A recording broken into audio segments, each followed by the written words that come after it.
This section covers basic and advanced punching combinations. As you will soon notice, each strike is designed to set up the next strike in your combination. For example, you lead with a jab to momentarily blind your opponent, disrupt his balance, and cause him to elevate his arms to protect his face. In turn, this leaves his midsection open, allowing you to follow up with a powerful cross to his body. However, in order for these setups to work, you must threaten your opponent with each strike in your combination. If your jab is lazy, you won't get the reactions you are looking for. Not only does this make it difficult for you to land the second strike in your combo, but it also gives your opponent an opportunity to launch a counterattack.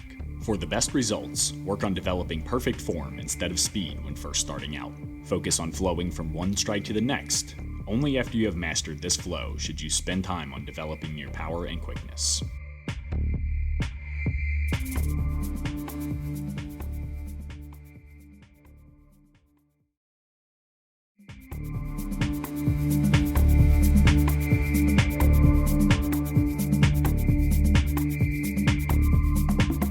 I'm standing in close range with my opponent.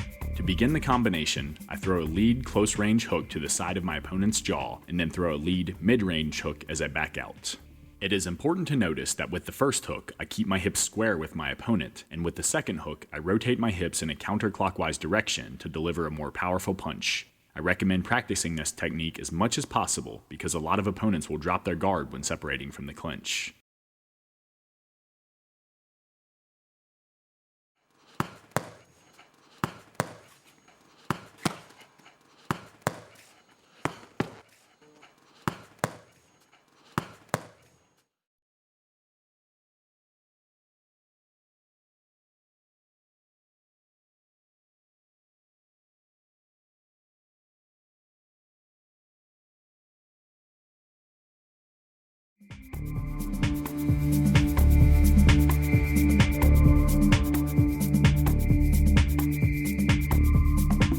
My opponent and I are in the same fighting stance. I begin by throwing a jab, but my opponent immediately counters by throwing a cross. To evade his punch, I utilize an outside slip.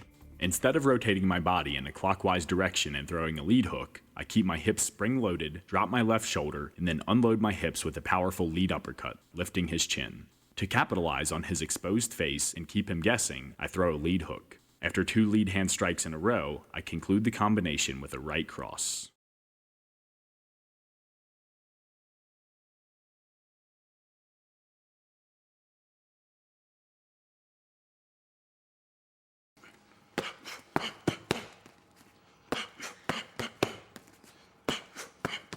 Desculpa, errei. Aí. Aí.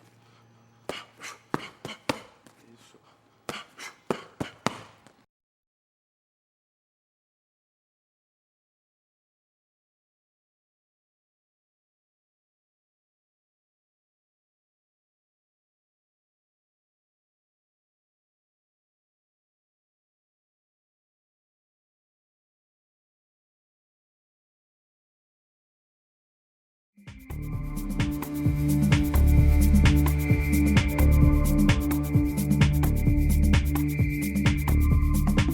My opponent and I are again in the same fighting stance. Just as in the last sequence, I begin by throwing a jab, but my opponent counters with a right cross. To evade his punch, I utilize an outside slip. However, this time I throw a cross at the same time, which disrupts his rhythm and hinders him from immediately throwing a secondary strike. To capitalize on his stunned state, I immediately follow up with a lead hook to the side of his face.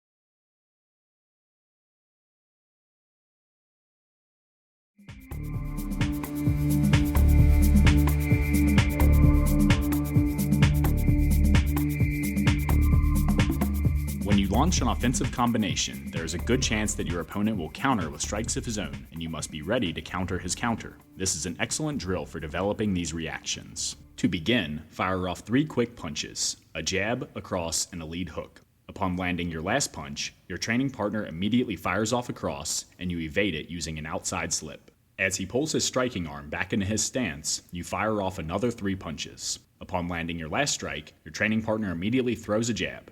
This time, you evade his strike using an inside slip.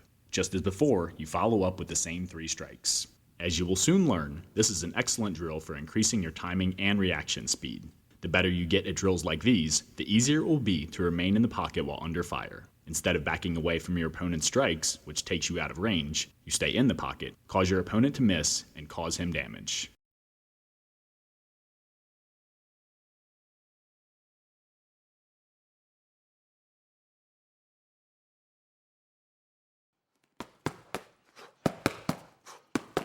Isso. Isso.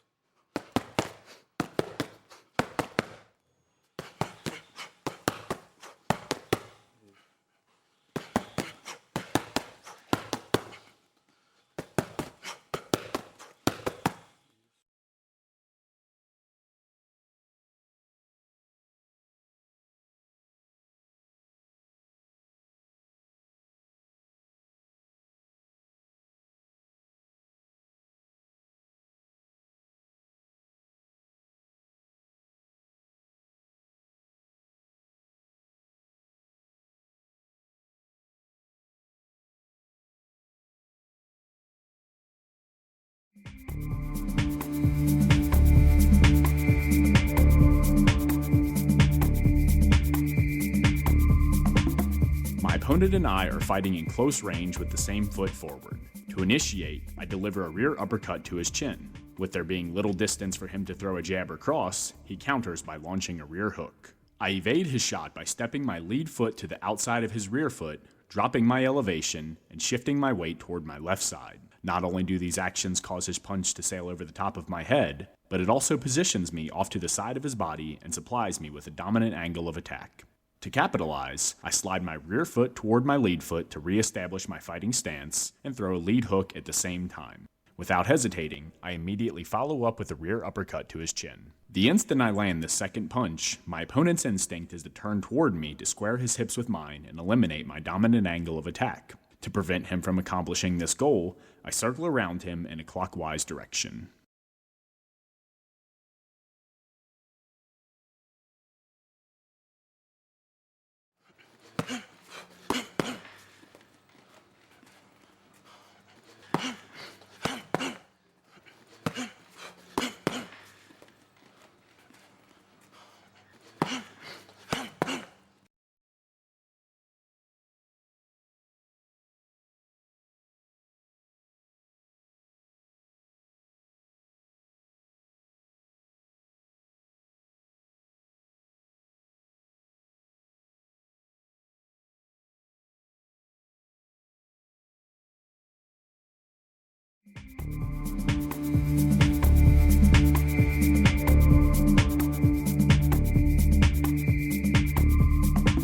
My opponent and I are in the same fighting stance. To initiate, I throw a double jab. Notice how instead of pulling my arm back all the way into my stance after landing the first jab, I only pull it halfway back. This allows me to launch both strikes quickly, yet still generate enough power to do damage. To counter, my opponent immediately throws a right cross. Instead of slipping to the outside of his punch, I slip to the inside of his punch using a shoulder roll. Although this makes me vulnerable to my opponent's lead hook, it also spring-loads my body, which I unleash by throwing a powerful cross.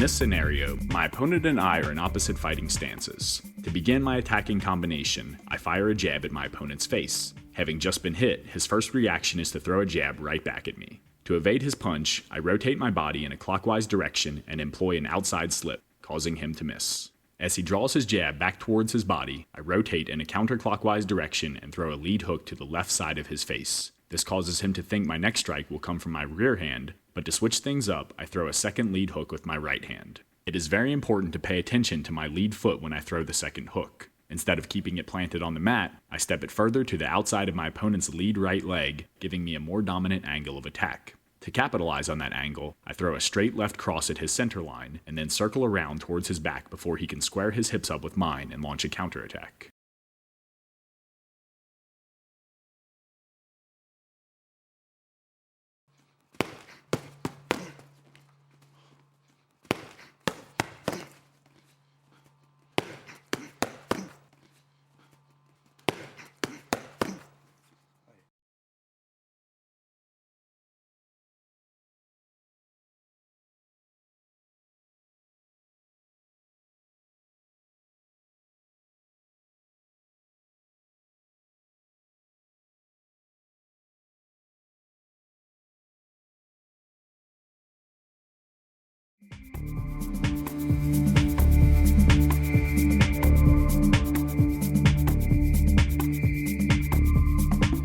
My opponent and I are in opposite fighting stances, and I'm peppering his face with jabs. In an attempt to launch a counterattack, immediately after my last jab lands, he steps forward and attempts to throw a lead hook over my outstretched arm and into the side of my face. Having not leaned forward when throwing the jab, I simply pull my right arm back into my stance and block his hook with a lead outside block. Before my opponent can pull his arm back into his stance, I counter with a jab and then a right cross.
In this scenario, my opponent and I are in opposite fighting stances, and he throws a lead hook at my face. To evade his strike, I utilize the lean back technique, causing him to miss. The momentum of his circular punch carries him in a clockwise direction, and before he can unwind his body and return to his fighting stance, I lunge forward off the lean back and land a jab, a cross, and then a lead hook. The key to success with this combination is leaning back only enough to evade your opponent's strike, and then quickly rocketing forward and throwing your strikes. If you delay, your opponent will have time to recover and throw a secondary strike.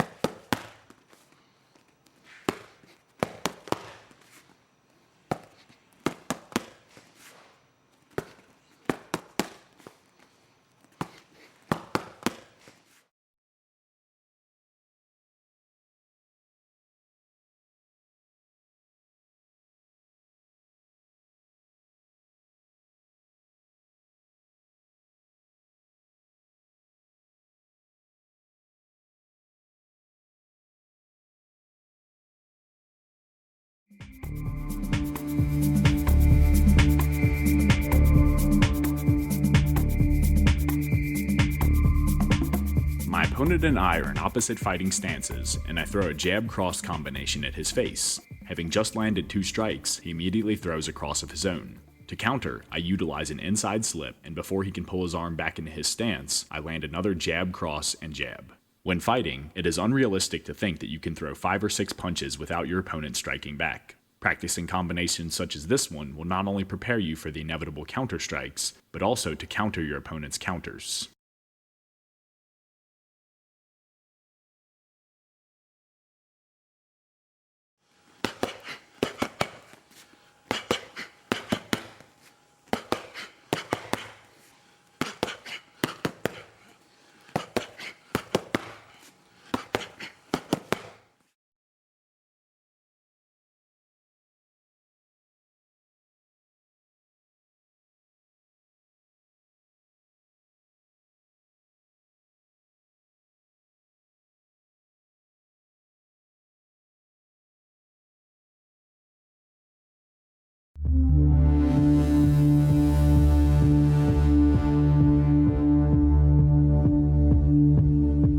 In this section, I demonstrate a number of ways to counter your opponent's strikes with punching combinations. With a lot of these techniques, instead of moving away from your opponent's punches, you remain in the pocket and either block or evade. Before your opponent can re-establish his stance and balance off his missed strikes, you use his compromised positioning to launch an attack of your own. The most important thing to focus on in these techniques is your timing. If you allow your opponent to recover and pull his arm back into his stance, you will have missed a golden opportunity.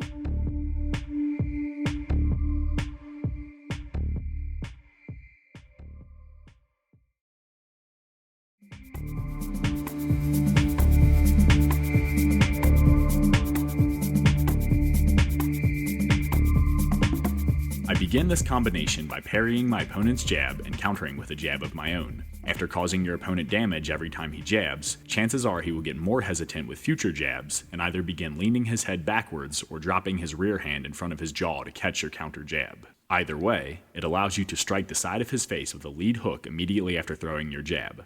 Landing the hook will most likely cause your opponent to spread his arms to protect the sides of his head, allowing you to follow up with a straight cross down the middle. Connecting with the cross will bring your opponent's arms back together, allowing you to hit the side of his face with another lead hook. Once the combination is completed, always back away to avoid your opponent's counterpunches.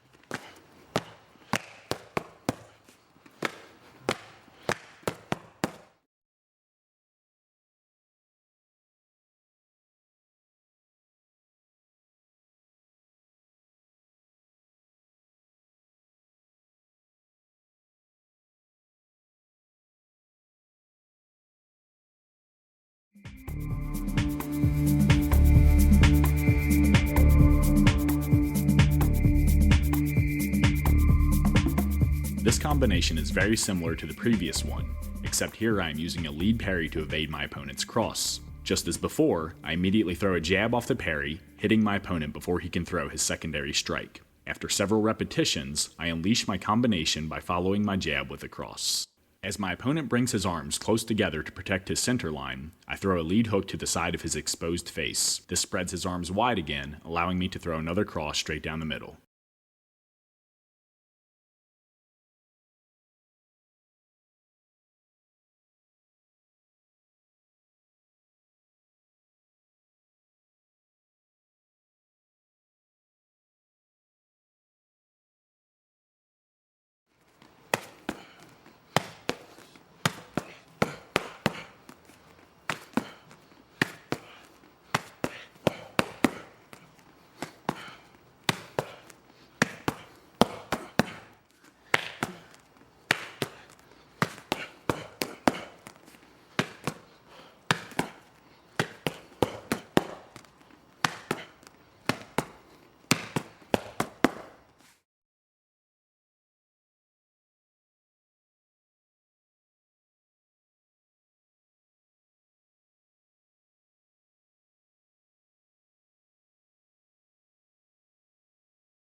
This is an excellent combination to utilize against an opponent who likes to throw looping punches. To begin, I utilize a lead outside block to stop my opponent's rear overhand, and then utilize a rear outside block to stop his lead hook. With his arms spread wide due to his punching combination, I fire a right cross straight down the middle. This draws his arms together, creating an opening for me to hit the side of his face with a lead hook. As he draws his arms wide to protect the sides of his face, I throw another right cross straight down the middle.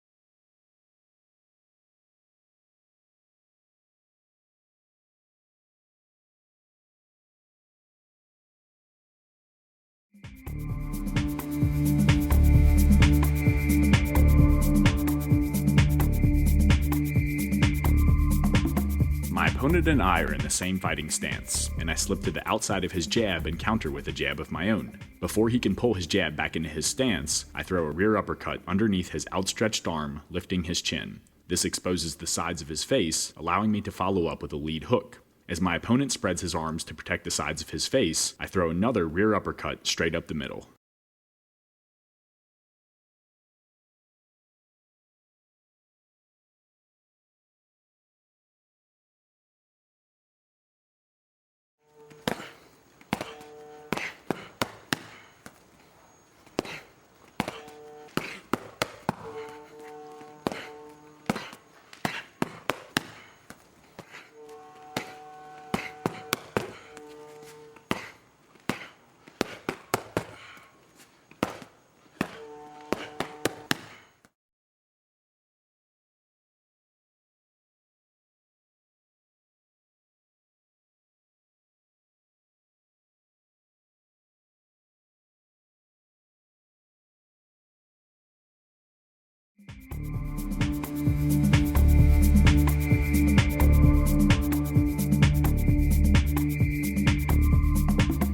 This combination begins the same as the last. My opponent throws a jab, and I evade his strike by slipping to the outside of his arm. At the same time, I throw a counter jab. However, after several repetitions, my opponent shoots forward off my counter jab. To avoid getting hit, I step my rear foot behind me, and to hinder his forward momentum, I throw a right cross at the same time. My opponent continues to come forward, so I step my lead foot backward to resume my fighting stance and throw a lead hook. With my opponent still charging forward, I step my rear foot behind me again and throw another cross straight down the middle.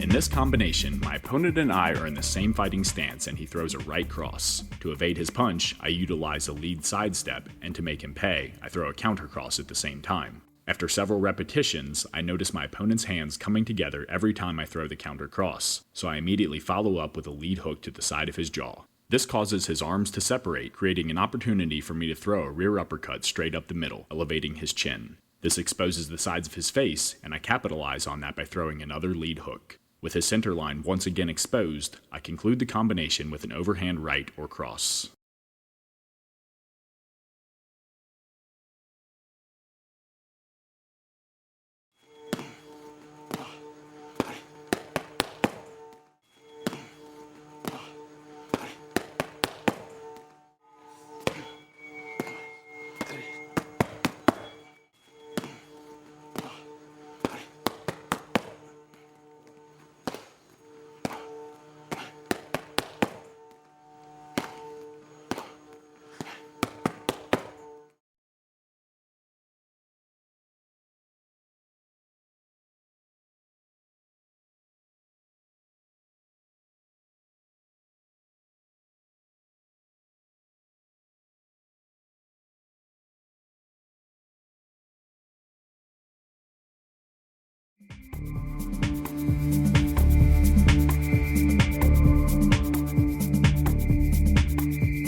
this sequence, my opponent and I are in the same fighting stance, and he throws a right cross toward my face. To evade his punch, I use the inside shoulder roll. It is important to notice how this positions me to the inside of my opponent's striking arm, which makes me vulnerable to a secondary strike. However, it is also important to notice that the inside shoulder roll spring loads my hips. Before my opponent can throw another punch, I uncoil my hips by rotating them in a counterclockwise direction and deliver a powerful rear uppercut to his chin. This lifts his head upward, allowing me to follow up with a lead hook to the side of his jaw.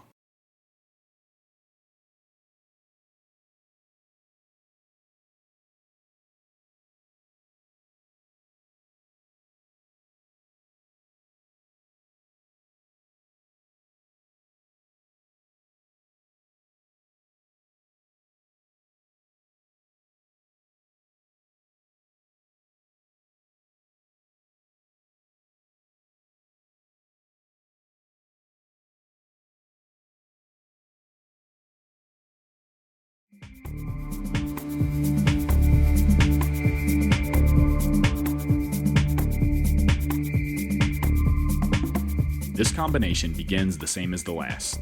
My opponent throws a right cross from the same fighting stance, and I evade his strike using an inside shoulder roll. Before he can launch a second strike, I uncoil my hips and throw a rear uppercut. This lifts his chin and allows me to deliver a lead hook to his jaw. Instead of finishing the combination with the hook, I see that my opponent is injured. To capitalize, I throw a cross straight down the middle and follow up with another lead hook.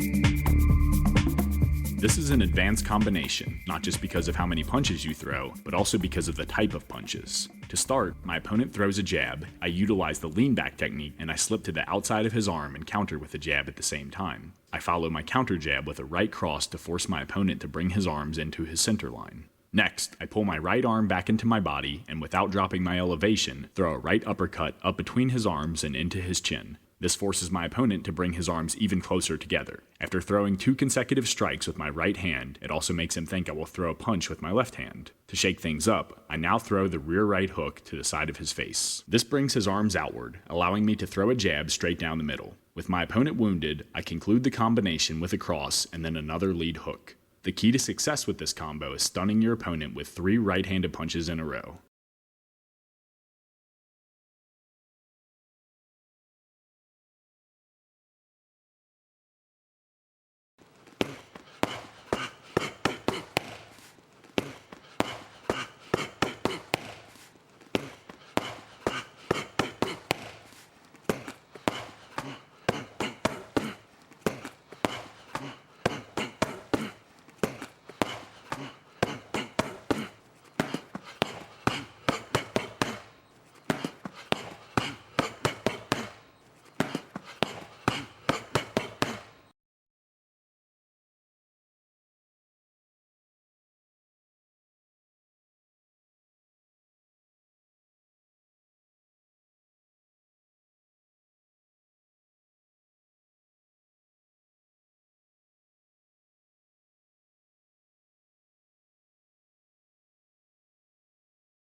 In this sequence, my opponent throws a right cross, and I evade his strike utilizing a lead sidestep slip. Instead of guiding my opponent's arm away from my face using my left arm, I use the rotation of the sidestep to throw a lead left hook over my opponent's cross arm and into the side of his unprotected face. With my body spring-loaded after the hook, I rotate my hips in a counterclockwise direction and conclude with a rear uppercut to his chin.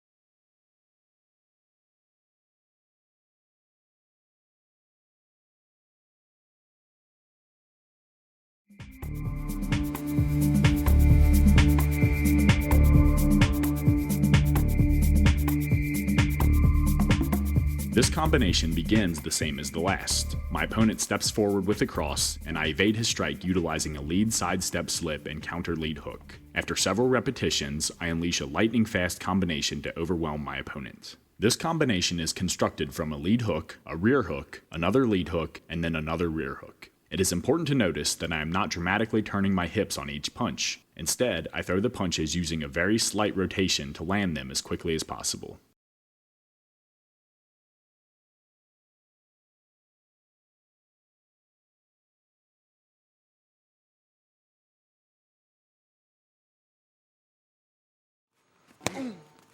Dois. Dois. Dois.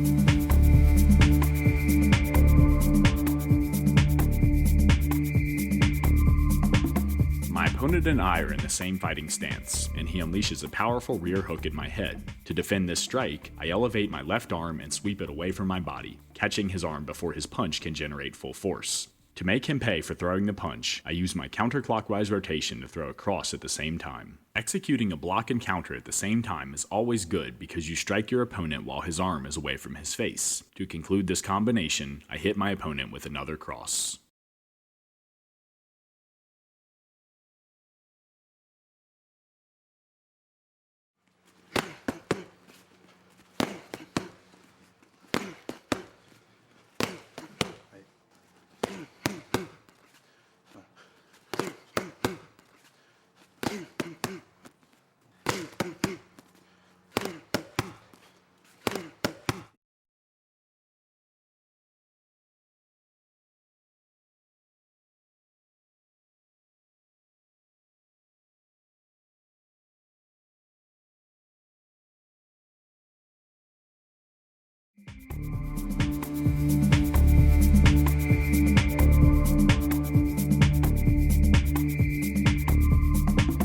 My opponent and I are in the same fighting stance. He throws a jab, and I evade his strike utilizing a rear parry. However, it is important to notice that I parry his fist downward instead of to the outside of my body. This allows me to throw an immediate counter cross over his extended arm and into his face. To conclude the combination, I throw a lead hook.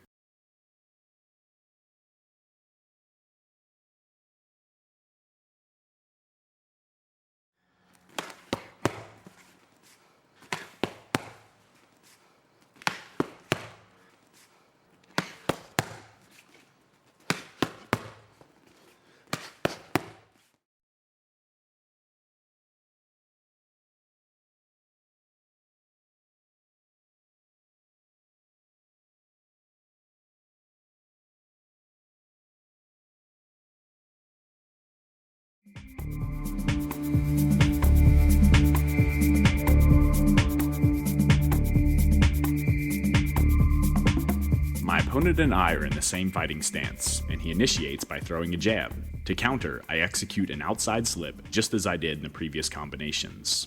However, before I can re-establish my fighting stance, he throws another jab. Unable to move further to the outside, I evade his strike using an inside slip. Since this puts me to the inside of my opponent's striking arm, I keep my hands up to defend against a potential cross. But instead of throwing the cross, my opponent throws yet another jab. With the inside slip having moved my head back toward my original stance, I evade his punch using an outside slip. While executing inside and outside slips works wonderfully against opponents who like to pepper you with jabs, it is important not to get locked into defense mode. As I mentioned before, you never want to evade more than 2 or 3 strikes without returning fire. So, after evading my opponent's third jab, I immediately get offensive by throwing a cross, a jab, and then another cross.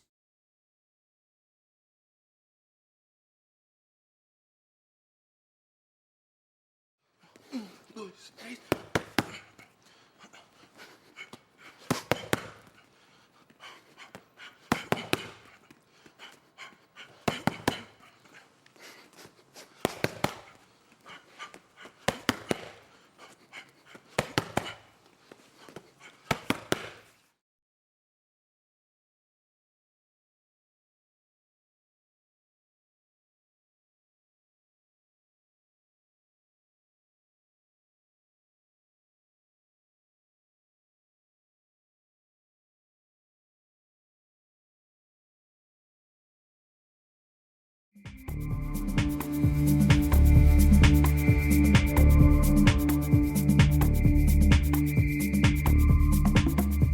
opponent and I are in the same fighting stance, and he throws a jab at my face. Instead of using a regular inside slip, I step my rear foot to the outside of my opponent's lead leg and shift my weight in the same direction. Although this breaks the rule of only slipping far enough to cause your opponent to miss, it allows me to spring off my right leg and throw a powerful cross over his outstretched arm. As the momentum of my cross carries me back into my original fighting stance, I don't stand there and wait for my opponent to launch another strike. Immediately, I throw a jab to keep him at bay and then walk backward to create distance between us.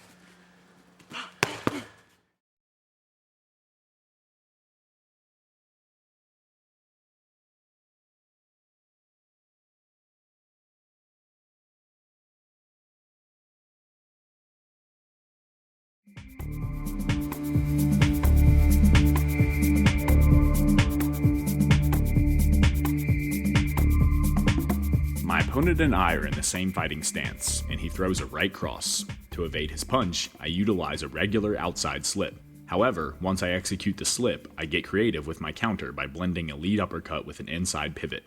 This accomplishes 3 goals. Due to my rotation, it allows me to strike my opponent while his arm is still outstretched. It allows me to avoid his secondary punch, and it allows me to establish a dominant angle of attack. Once you establish that dominant angle, you can either launch another strike or back away from your opponent, as I do here.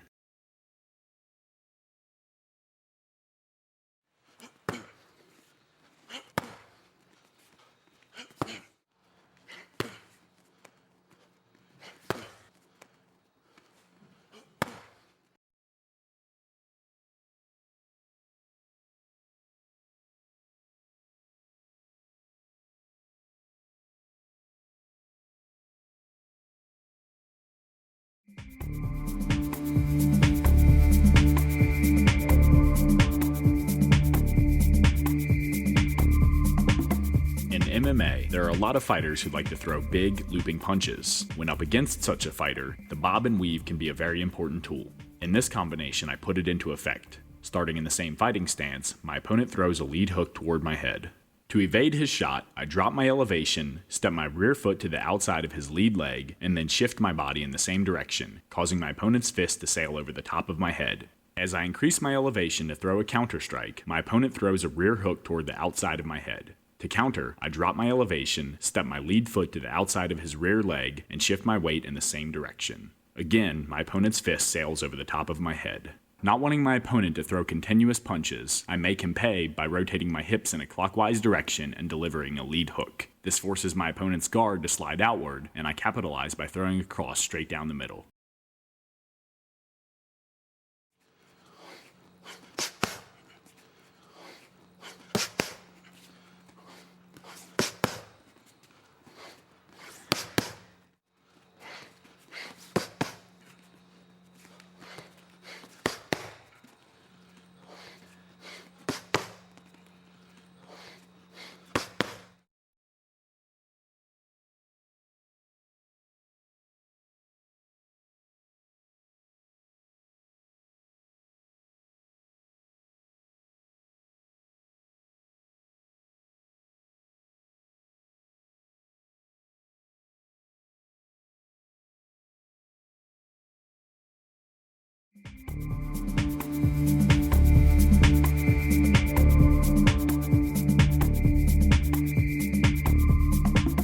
This is an excellent drill to practice when your upcoming opponent has a tendency to be overly aggressive. Instead of simply backing away from his strikes, you back away and fire off strikes of your own. Notice how as I step my lead foot back to move away from him, I throw a jab. As I slide my rear foot backwards to create even more space between us, I throw a cross. With my opponent still coming forward, I slide my lead foot back and throw another jab. To conclude this combination, I hit my opponent with another cross. Although it can be difficult to throw powerful punches while moving backwards, your shots can still cause damage due to your opponent moving into your fists. It is important to notice that I only take 3 steps backwards. This is to prevent my opponent from really getting his momentum moving forward and overrunning me. If your punches do not stop your opponent, instead of continuing to move backward, a better approach would be to move off to the side and allow him to move past you.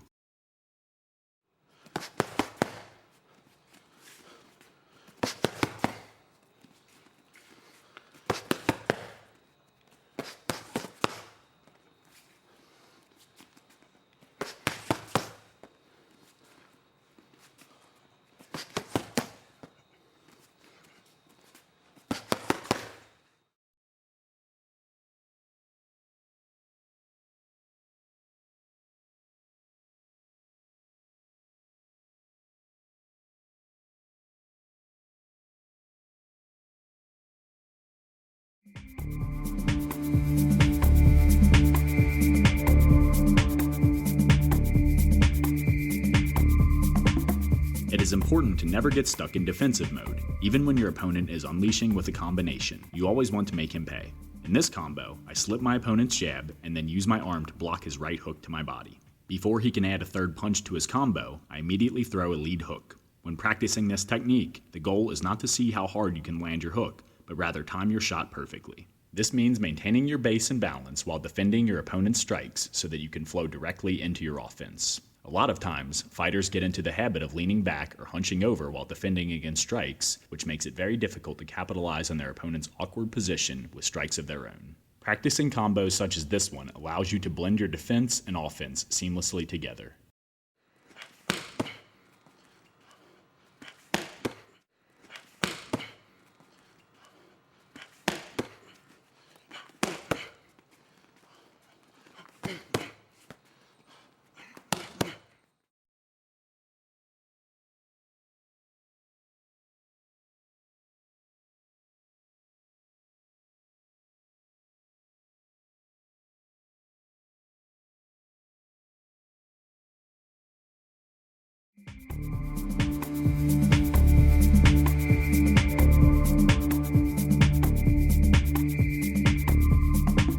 My opponent and I are in the same stance, fighting in close range. He initiates by throwing a powerful rear uppercut at my jaw. Just as I would when facing a cross, I evade his punch by stepping my lead foot to the outside of his rear leg and executing an outside slip.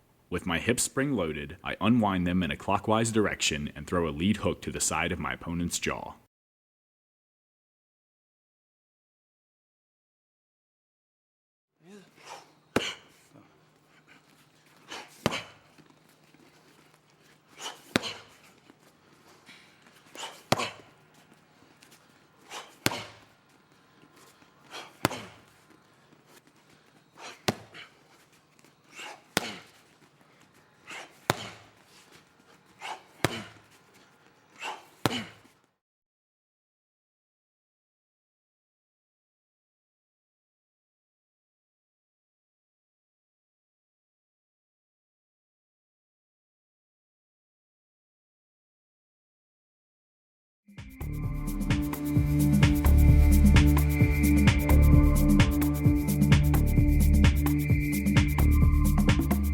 This is another combination that will not only help you blend your various defenses together, but also blend your defenses with your offenses. The combination involves slipping your opponent's jab, slipping his cross, blocking his lead hook, and then blocking his rear hook. Maintaining your base and balance throughout this entire defensive sequence, you immediately follow up with a combination of your own. In this case, I throw a lead hook, a cross, a jab, and then another cross. The combo you choose to throw is not important. What is important is following up before your opponent can recover his base and balance from his failed combination.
opponent and I are in opposite fighting stances, and he throws a jab.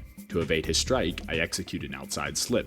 However, it is important to notice that in addition to rotating in a clockwise direction and moving my head away from my center line, I also take a small step forward with my lead leg and lean toward my opponent. This allows me to close the distance and land a shovel hook to my opponent's body while his jab is still outstretched. For the best results, I target his last two ribs, both of which will break quite easily, especially when striking with MMA gloves. The body shot causes my opponent to protect his sides by dropping his elbows, and I quickly move backward and throw a lead hook to the side of his exposed face. Naturally, his arms angle outward to protect his face, and that's when I conclude the combination with a cross.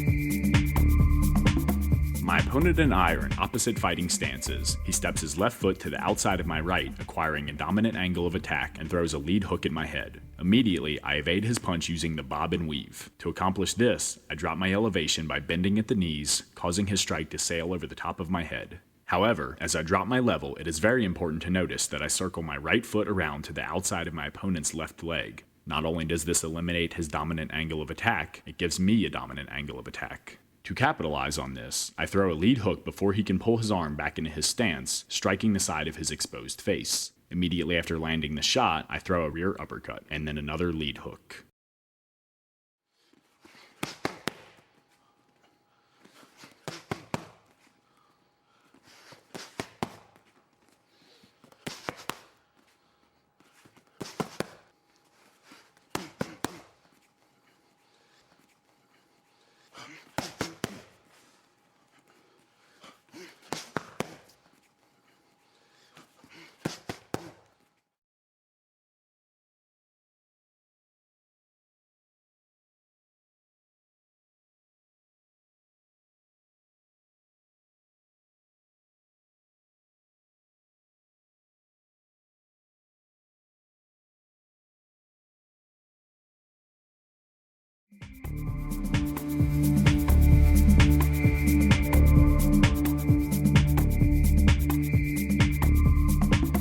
It is important to mention that this is a very advanced technique because it requires precise footwork and nail-sharp timing. My opponent and I are in opposite fighting stances, and he throws a jab. To evade his strike, I execute an outside slip. However, before I can launch a counterstrike, my opponent immediately fires a cross. To evade his second strike, I rotate my body in a counterclockwise direction and utilize an inside slip. I immediately attack by stepping my right foot to the outside of his rear foot and then throwing a cross at the same time. It is important to notice that this last action causes me to momentarily cross my feet. Although I mentioned that you don't want to do this, it is alright as long as you utilize it as a setup at the right moment. Once my right foot touches down, I circle my left foot along the mat in a clockwise direction. With my body now positioned to the outside of my opponent's rear leg, this causes me to circle around his body. As I slide my left leg towards its new position, I throw a lead hook to my opponent's jaw. With all my weight moving in the direction of the hook, it is a very powerful shot.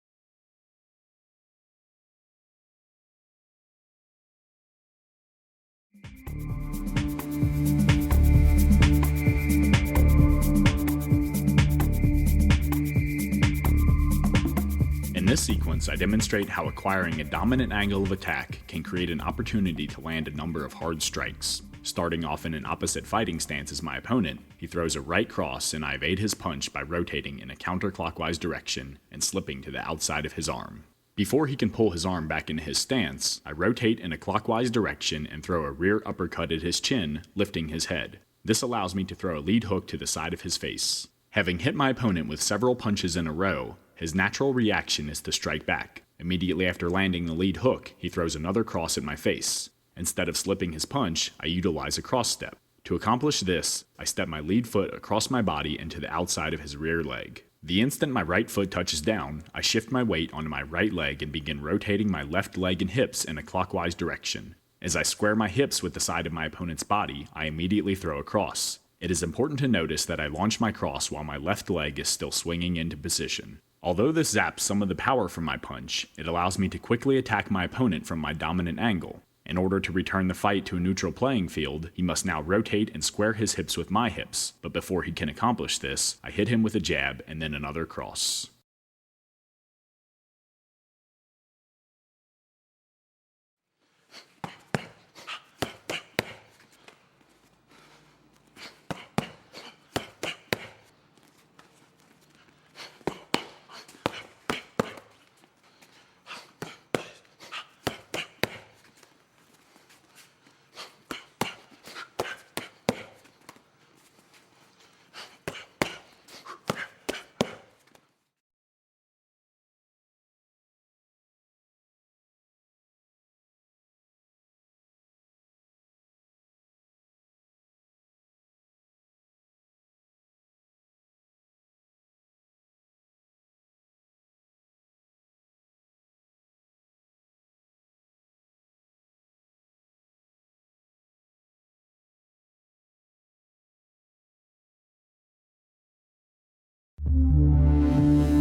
With all the combinations I offer in this section, the ultimate goal is to turn your opponent's entire body into a target and strike from odd, unpredictable angles. As you already know, this can be accomplished by acquiring a dominant angle of attack. However, standing face to face with your opponent, it can be very difficult to establish a dominant angle through footwork alone. The instant you step off to your opponent's side to achieve a dominant angle, he squares his hips in relation to yours to eliminate it. To prevent this from happening, it's sometimes best to distract your opponent from your footwork, which can be achieved with your first strike in your combination. Although you might not land your first strike as a result of your neutral angle of attack, it gives you a dominant angle for the next strike in your combination. If you throw every strike with the intention of setting up the one to follow, you're guaranteed to cause damage with your combinations.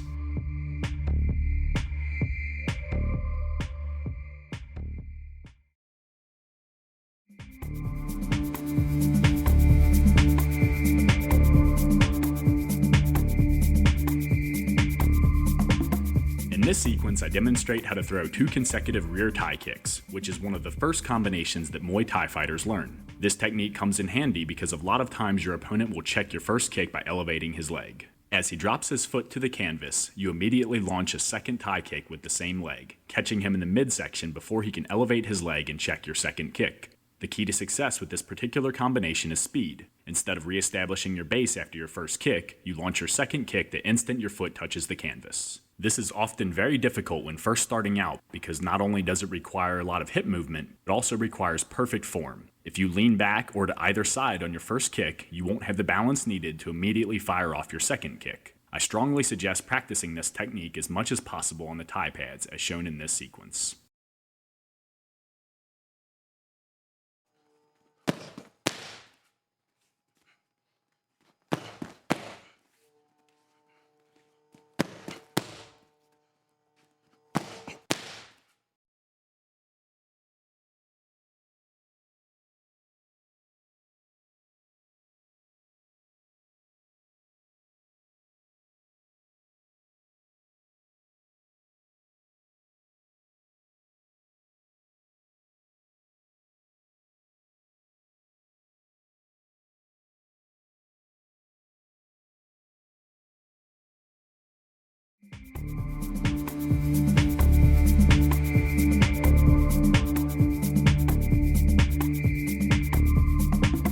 In this sequence, I demonstrate how to throw 2 consecutive lead leg Thai kicks. It is important to mention that the lead leg tie kick is not nearly as powerful as the rear leg tie kick. However, you can add considerably more power to the kick by switching your stance prior to throwing your first kick. There are a couple of ways to switch your stance. If you are already within kicking distance of your opponent, your best option is to slightly hop upward, slide your lead foot back, and your rear foot forward. This allows you to remain in the same position, yet still switch the positioning of your feet. If you are outside of kicking range, your best option is to step your rear foot forward. This too allows you to switch the positioning of your feet, but it also allows you to cover distance. Just as with the double rear tie kick, the key with the double lead tie kick is speed.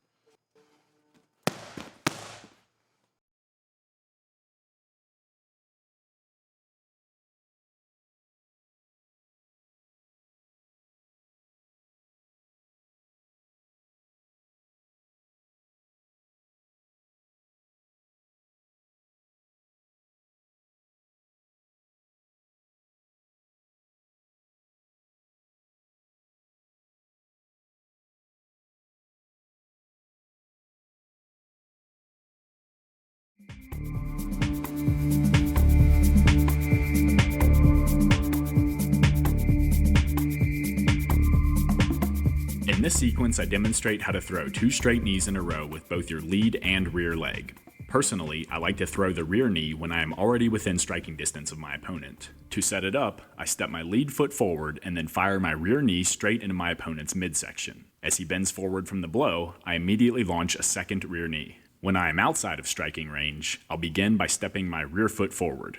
In addition to allowing me to cover added distance, it also puts my lead leg behind me, which allows me again to throw a powerful knee. With both versions, it is important to fire the second knee immediately after the first knee to capitalize on your opponent's stunned state. To accomplish this, bring your foot back to the canvas after the first knee, step your lead foot slightly forward to remain in striking range, and then push off the mat with your rear foot and launch your second knee. Each of these steps must be done in a fraction of a second, so I recommend practicing the combo as much as possible on the pads.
In this sequence, I demonstrate how to throw a lead uppercut, a rear elbow, a lead elbow, and then a rear tie kick to your opponent's head. If you look closely, you'll notice that I begin by stepping my lead foot forward. This allows me to close the distance and throw the uppercut. In addition to lifting his head and spring-loading my hips, the uppercut also causes my opponent to bring his arms closer together to protect his center line, which makes the sides of his face vulnerable. To capitalize on that vulnerability, I unwind my hips and throw a powerful rear side elbow to the side of his face. With my hips now spring-loaded in the opposite direction, I immediately unwind them and follow up with a lead side elbow to the opposite side of my opponent's face. Having thrown 3 strikes in a row from a very close range, your opponent will most likely back up to evade any further strikes. As you know, it is very difficult for a retreating opponent to either attack or defend, and you capitalize on that by concluding the combination with a rear round kick to his head.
time you throw a combination at your opponent, chances are he will immediately counter with an attack of his own. In this particular scenario, my opponent and I are in opposite fighting stances. I throw the traditional jab cross, and he counters with a cross, which is quite common. Instead of backing up to evade his shot, I parry his fist downward. This keeps me in striking range, as well as makes the side of his face vulnerable to attack. To capitalize on that opening, I follow up with a rear side elbow. While training combinations that are comprised strictly of attacks will help you string your strikes fluidly together, it's not very realistic. If you're fighting a trained mixed martial artist, he will almost always launch a counterattack in the middle of your combo. For each strike you throw, he has countless countering options, but usually there will be one option more utilized than others. In this case, the cross is a very common counter to the jab-cross combination. By learning what your opponent's common reactions will be to your strikes, you can build combinations that can nullify and capitalize upon those reactions.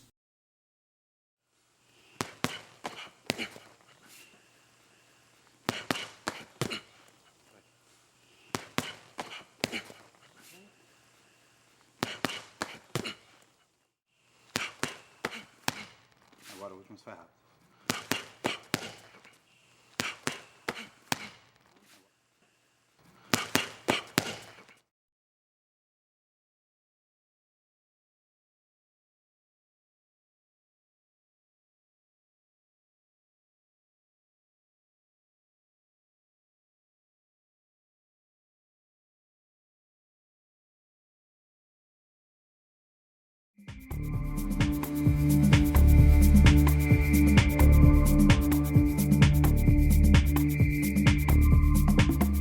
In this sequence, my opponent and I are in opposite stances, and I throw a jab at his face, and he immediately counters with a jab of his own. Instead of parrying his punch, I evade it by utilizing a lean back. This is accomplished by stepping my rear foot further behind me and shifting my weight onto my rear leg. As my opponent pulls his arm back into his stance, I rocket my body forward and throw a rear knee to his midsection. The key to success with this technique is only leaning back far enough to cause your opponent to miss with his jab. This allows you to follow his hand as he pulls his arm back into his body and counter with a knee before he can launch a secondary strike. If you lean back too far, it takes longer to close the gap, which might result in you eating your opponent's secondary punch. If you don't lean back far enough, you'll get hit with the jab. For this reason, I recommend using the lean back only after you have figured out the exact range of your opponent's punches.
In this sequence, my opponent and I are in opposite stances. I throw the common jab-cross combination, and he counters with a rear hook. Instead of evading his strike using a bob and weave, I rotate my hips in a counterclockwise direction, sweep my lead arm across my body, and catch his arm using a cross block. The block forces his arm toward the outside of his body, making his face vulnerable to attack. To capitalize on that vulnerability, I step my lead foot to the outside of his rear leg, continue my rotation, and throw a spinning rear elbow into his face. Although this technique is unorthodox and will often catch your opponent off guard, it requires you to momentarily turn your back to your opponent, which makes you vulnerable to strikes and takedowns. As a result, I recommend reserving this technique for later rounds when your opponent's reflexes have slowed significantly.